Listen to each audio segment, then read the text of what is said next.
अंकित sir, good morning students. आज हम बात करेंगे कि इंसान कैसे ट्रॉपिकल और सब ट्रॉपिकल रीजन में अपने एनवायरनमेंट के साथ इंटरैक्ट करते हैं। सबसे पहले समझते हैं कि ये रीजन होते क्या हैं। क्या कोई मुझे ट्रॉपिक्स के बारे में बता सकता है? मानसी सर, ट्रॉपिक्स वो एरिया है जो इक्वेटर के पास होता है, ट्रॉपिक ऑफ कैंसर और ट्रॉपिक ऑफ कैप्रिकॉर्न के बीच में। अंकित सर, बिल्कुल सही। ये एरियाज जनरली साल भर गर्म रहते हैं।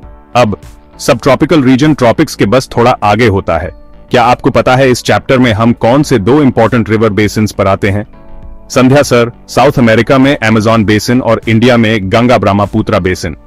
अंकित सर, बहुत बढ़िया। ये बेसिन्स बहुत अच्छे एग्जांपल्स हैं कि कैसे इंसान ट्रॉपिकल और सब ट्रॉपिकल रीजन्स में अपने एनवायरनमेंट के साथ इंटरैक्ट करता है। चलिए शुरू करते हैं अमेज़न बेसिन से। क्या किसी को पता है कि इसे क्या स्पेशल बनाता है? मानसी सर, ये दुनिया का सबसे बड़ा रेन फॉरेस्ट है, जिसे लंग्स ऑफ द अर्थ भी कहा जाता है क्योंकि यहाँ बहुत सारा ऑक्सीजन प्रोड्यूस होता है। अंकित सर, अच्छा पॉइंट। अमेज़न बेसिन का क्लाइमेट हॉट और ह्यूमिड होता है।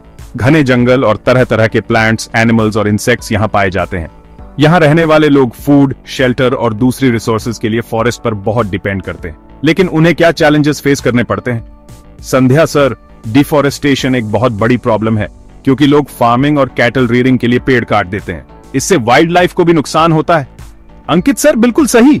जंगल बहुत तेजी से काटे जा रहे हैं, जिससे बायोडाइवर्सिटी और ग्लोबल क्लाइमेट पर भी असर पड़ रहा है। अब चलते हैं गंगा ब्रह्मपुत्र बेसिन की तरफ। यहाँ का क्लाइमेट कैसा होता है? दिव्या सर, ये सब ट्रॉपिकल रीजन है, इसलिए यहाँ समर्स हॉट होती है और विंटर्स माइल्ड होती है। मॉनसून में यहाँ बहुत बारिश भी होती है। अंकित सर, सही कहा। ये बेसिन बहुत फर्टाइल है और रिवर्स की वजह से यहाँ पॉपुलेशन भी बहुत डेंस है। यहाँ किस तरह की क्रॉप्स उगाई जाती है? Muskan sir, rice, wheat, sugar cane और जूट कॉमन क्रॉप्स हैं। Ankit sir, good observation. Ganga Brahmaputra basin agriculture को सपोर्ट करता है और एक इकोनॉमिक हब है। लेकिन क्या आपको लगता है कि यहाँ कोई एनवायरमेंटल इश्यूज हैं? सृष्टि सर, फ्लडिंग बहुत बड़ी प्रॉब्लम है, खासकर मॉनसून के दौरान। साथ ही इंडस्ट्रीज और ह्यूमन एक्टिविटीज से होने वाला पोल्यूशन रिवर्स को अफेक्ट कर रहा है। अंकित सर, बिल्कुल। इस रीजन में तेजी से बढ़ती इंडस्ट्रियलाइजेशन और अर्बनाइजेशन की वजह से वाटर पोल्यूशन और हैबिटेट लॉस जैसी प्रॉब्लम्स बढ़ी हैं। फिर भी ये रिवर्स लाखों लोगों के लिए लाइफलाइन है। चलिए की पॉइंट्स रिकैप करते हैं। 1. अमेज़न बेसिन, लोकेशन इक्वेटर के पास, साउथ अमेरिका। क्लाइमेट हॉट और humid, heavy rainfall. Challenges, deforestation, loss of biodiversity. 2. Ganga Brahmaputra basin, location sub tropical region, India और Bangladesh. Climate hot summers, mild winters, monsoons. Challenges, flooding, pollution, ओवरपॉपुलेशन।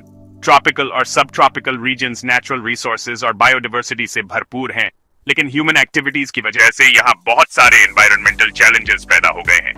हमें resources का sustainably इस्तेमाल करने और future generations के लिए इन regions को प्रोटेक्ट करने के तरीके खोजने होंगे। क्या आप कुछ और डिटेल्स ऐड करना चाहेंगे या इस डिस्कशन पर बेस्ड क्विज चाहते हैं?